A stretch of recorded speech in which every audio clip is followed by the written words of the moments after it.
Good evening friend, আজকে আবার চলে এসেছি নতুন একটা রান্নার ভিডিও নিয়ে। Chicken cutlet. অবশ্যই কিন্তু কমেন্ট বক্সে কমেন্ট করে জানিও কে কে চিকেন কাটলেট খেতে পছন্দ করো। ফার্স্টে আমি গ্যাসটাকে জ্বালিয়ে নিচ্ছি, তারপরে আমি কড়াইয়ের মধ্যে জল ঢেলে দিচ্ছি।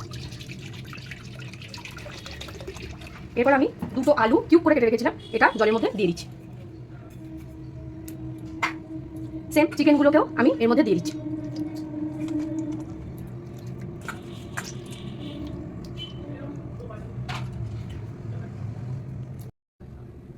এরপর আমি সামান্য একটু নুন দিয়ে দিচ্ছি সেদ্ধ হওয়ার জন্য, আর কড়াইটাকে ঢেকে দিলাম যাতে এটা ভালো করে সেদ্ধ হয়। আমি কিন্তু গ্যাসের ফ্লেমটা এখন হাই ফ্লেমে রেখেছি এটা সেদ্ধ হওয়ার জন্য, তো আমি ওয়েট করে নেবো এটা সেদ্ধ হওয়া পর্যন্ত। তোমরা দেখতেই পাচ্ছ আমার চিকেনটা সেদ্ধ হয়ে গেছে। এবার আমি চিকেনটাকে মিক্সির মধ্যে দিয়ে একটা গুঁড়ো করে নেবো। এর সাথে আমি দিয়ে দেবো ধনে পাতা কুচি। আমি এখানে 10 টাকা ধনে পাতা নিয়েছি, আমি পুরো ধনে পাতার কুচিটা অ্যাড করে দেবো। এরপর আমি এর মধ্যে আলুটা তোমরা চাইলে এই গ্রাইন্ডারে গ্রাইন্ড করে নিতে পারো বা মিক্সিতে পেস্ট করে নিতে পারো। আমার মতে বলে তোমরা গ্রাইন্ডারে গ্রাইন্ড করে নিও, আমিও ঠিক তাই করবো। ঠিক আছে, এবার আমি এটাকে ভালো করে মিক্সিতে গ্রাইন্ড করে নেবো।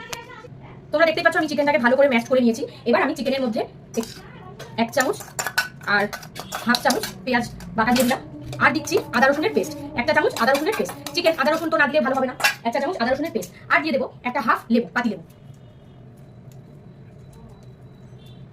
আর দিয়ে দেবো কাশ্মীরি রেড চিলি পাউডার, আর দিয়ে দেবো ব্ল্যাক পেপার। আর দেবো জিরের গুঁড়ো আর ধনের গুঁড়ো। আর দেবো একটুখানি গরম মশলা গুঁড়ো, আমি অ্যাড করছি সানরাইসের গুঁড়ো গরম মশলা। আচ্ছা, এরপর আমি এই চিজটা অ্যাড করবো, আর অ্যাড করবো এই আলুটাকে এই মিক্সার গ্রাইন্ডারের সাহায্যে কিউব করে। এরপর দেখেছো আলুটাকে আমি গ্রেট করে দিয়েছি। এরপর আমি স্বাদ মতো নুন দিয়ে দিচ্ছি। যেহেতু আমি প্রথমে আলু আর চিকেনটা সেদ্ধ করার সময় নুন দিয়েছি, তাই এখন আমি অল্প করে নুন দিয়েছি। এরপর আমি চিজটাকে কিউব করে দেবো। আর আমি অ্যাড করছি 2 চামচ কর্নফ্লাওয়ার, যেহেতু এটা একটু আঠালো আঠালো যাতে ভাব থাকে। ঠিক আছে, এবার আমি ভালো করে এটাকে মেখে নেব।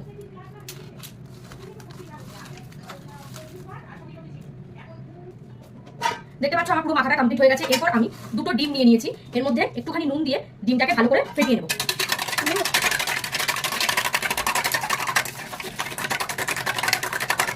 আর নিয়ে নিয়েছি বিস্কুটের গুঁড়ো, এটাকে কোট করার জন্য। এবার তোমরা সঙ্গে থাকো, ভিডিওটা আমার সাথে দেখতে থাকো আমি কিভাবে এটাকে কোট করি একটা একটা করে।